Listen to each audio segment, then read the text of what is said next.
The Virtual Savannah is a groundbreaking project involving Nesta Future Lab, the BBC Natural History Unit, Hewlett-Packard and the University of Bristol, and the MRL, University of Nottingham. It uses the very latest advances in mobile phone technology to help children learn about the natural world in a new and exciting interactive way. Computers in the classroom overlay an imaginary African savannah upon the school playing field.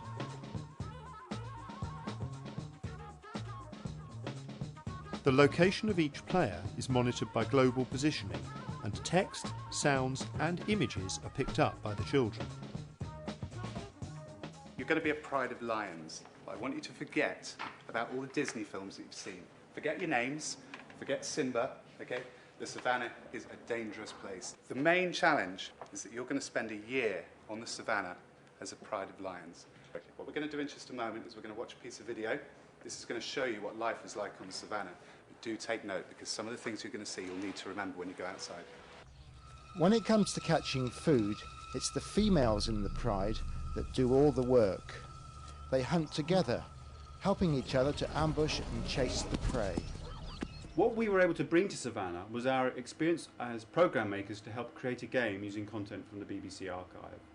And that enabled us to get an understanding not only of how teachers and students might use our footage in the future, but also what kind of material, what kind of content might be appropriate for use in this new medium.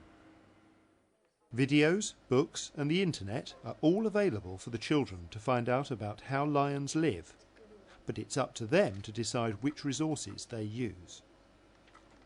So, level 1, this is where you first get to go out onto the savannah. It's the wet season. It might look sunny out here now, but actually the savannah's really, really wet. So it's a clean savannah. What you need to do now is go out there and make sure that that savannah belongs to you. So you can do that by spraying all over the place, okay? Luckily, you do it with a button. The reason you have to make your territory belong to you is so that when you go out hunting later on, your cubs can be put somewhere safe. On your PDA, you'll find different pictures and different sounds will tell you that you're in different parts of the savannah. What you need to do is mark them, okay? But you only have 4 sprays each.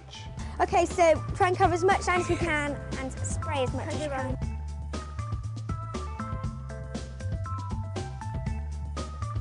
Like this bit. I got 2. Did you spray one in?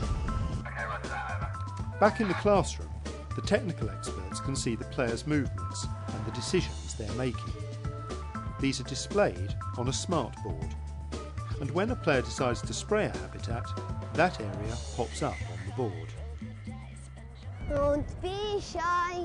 Spray, spray, spray.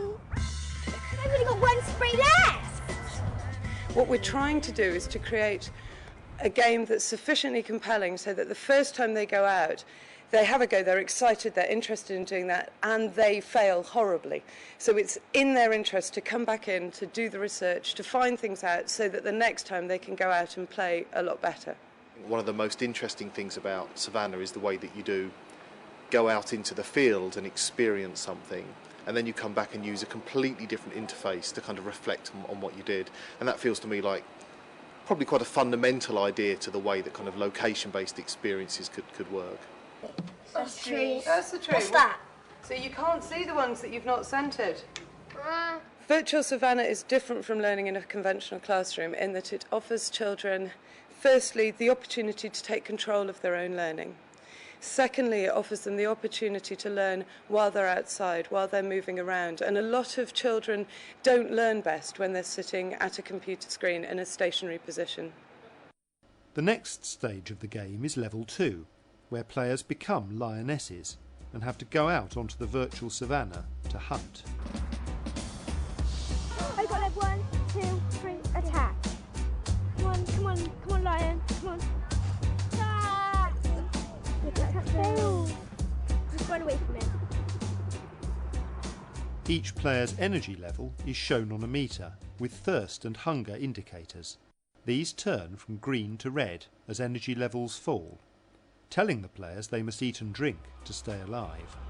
Elephant! Elephant, bye! Elephant! Excuse me! Elephant down there! Go! Come down here. We all need to attack it together.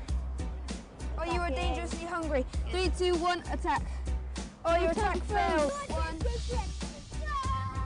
Ooh, what were you attacking at there? That's an elephant right out the top there. Oh, you're not But that never died. There was nothing else. Now, what's that? Oh. Yeah, look where you didn't go. We've learnt a lot from the Savannah project. We've learnt about the nature of an educational experience. For example, we've discovered how important it is to challenge the children and not just to give them nice pictures to look at and nice sounds to listen to.